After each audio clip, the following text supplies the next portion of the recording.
For a lot of midlife women, the goal has quietly become just getting through life.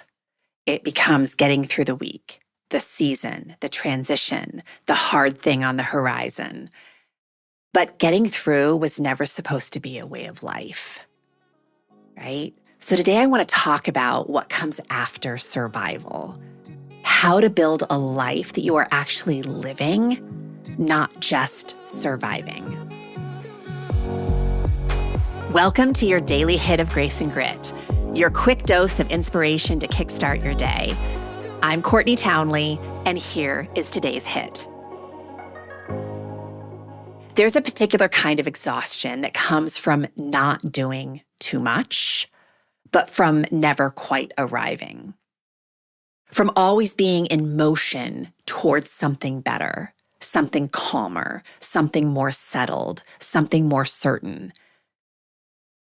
While the life you're actually living gets managed rather than lived, rather than inhabited.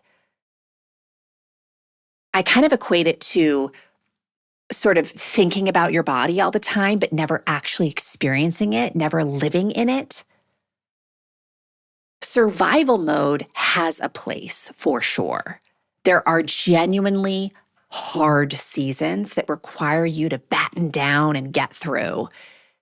But survival mode was designed to be short-lived, to be temporary. When it becomes the default operating system, when thriving gets indefinitely postponed, something really important is getting lost. And I would argue there's a very steep price to pay with your health and happiness when you're always living in survival mode. So we're going to talk about that today. We're going to talk about what thriving actually looks like, not the Instagram version, but the lived one.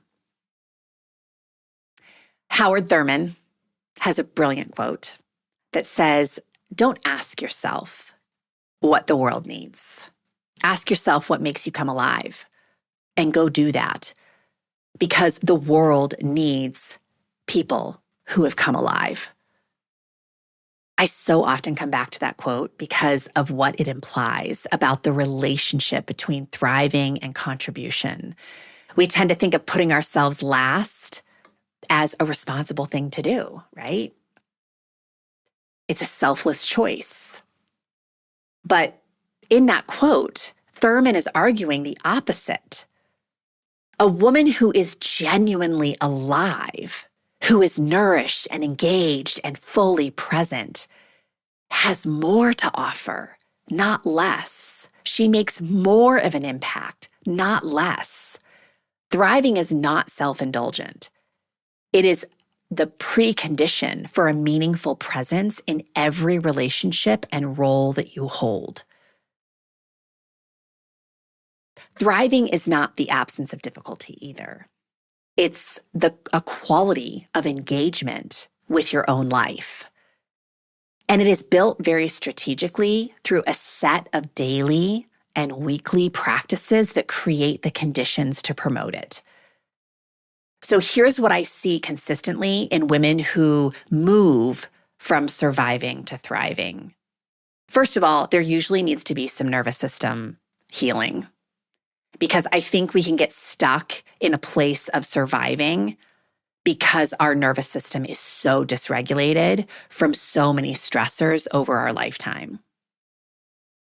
But I also see that women have to have non-negotiables that belong only to them. Practices, relationships, or spaces that restore them and that they protect with genuine firmness. I see that women who move from surviving to thriving have learned to end their days with intention rather than just collapse. A brief practice of reviewing what was good, or what they're grateful for, or what tomorrow holds.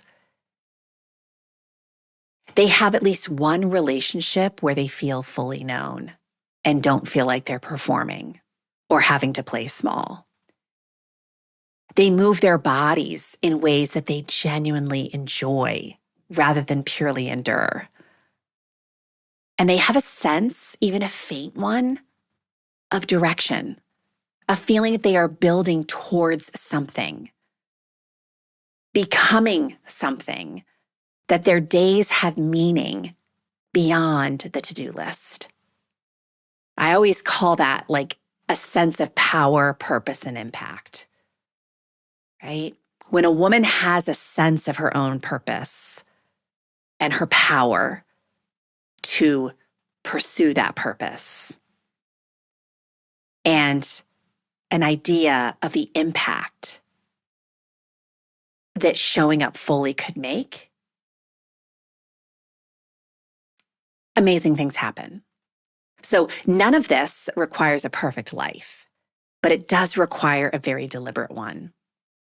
And so often, and for me in my life, I've shared this multiple times lately, but on the edge of 50, I just feel like being fully present with my life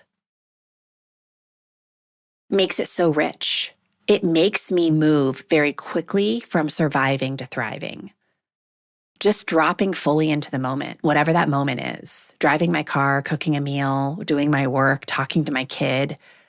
When I can be fully in it, fully engaged and present with my own life, I feel like I'm thriving. So here's a question for you today. I want you to sit with it rather than just answer it quickly. So give it some time to percolate. Where in your life do you feel most alive? Not most productive, not most needed, but most alive. Whatever your answer is, that's a data point that you should be paying very close attention to. And the strategic question that follows is, how much of your week does that thing currently occupy? So if time in nature brings you more alive, how much time do you actually spend in nature? If dancing brings you alive, how much time are you spending doing that?